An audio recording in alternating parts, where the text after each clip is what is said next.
اعوذ باللہ من الشیطان الرجیم، بسم اللہ الرحمن الرحیم۔ موت کا منظر۔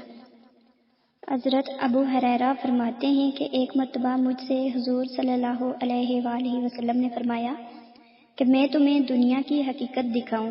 میں نے عرض کیا ضرور، ارشاد فرمائیں۔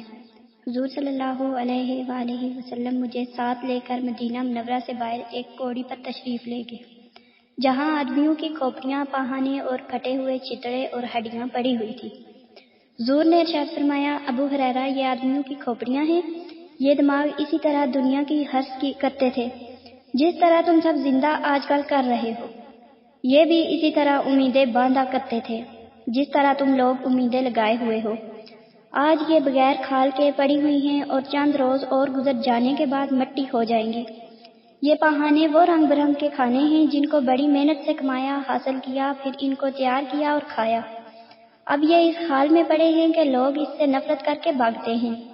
وہ لذیذ کھانا جس کی خوشبو دور سے لوگوں کو اپنی طرف متوجہ کرتی تھی، آج اس کا منتہا یہ ہے کہ اس کی بدبو سے لوگوں کو اپنے سے متنفر کرتی ہے۔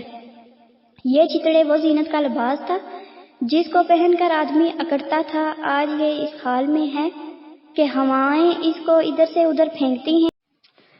یہ ہڈیاں ان جانوروں کی ہڈیاں ہیں جن پر لوگ سواریاں کیا کرتے تھے، گھوڑوں پر بیٹھ کر مٹکتے تھے اور دنیا میں گھومتے تھے۔ بس جسے ان احوال پر اور ان کے عبرتناک انجام پر رونا ہو، وہ ان کو دیکھ کر روئے۔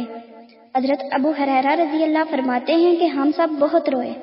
ایک اور حدیث میں حضور صلی اللہ علیہ وآلہ وسلم کا ارشاد ہے کہ دنیا ظاہر کے اعتبار سے میٹھی اور سرسبز ہے، اور حق تعالی شانہ نے تم کو اس میں اپنے اسلاف کا جانشین اس لیے بنایا ہے تاکہ وہ یہ دیکھے کہ تم اس میں کیا عمل کرتے ہو۔ بنی اسرائیل پر جب دنیا کی فتوحات ہونے لگی تو وہ اس کی زیب و زینت اور عورتوں اور زیوروں کے چکر میں پڑ گئے۔ دوستو، غور کرو، کہیں آج ہم بھی تو عورتوں کے چکر میں نہیں پڑ گئے؟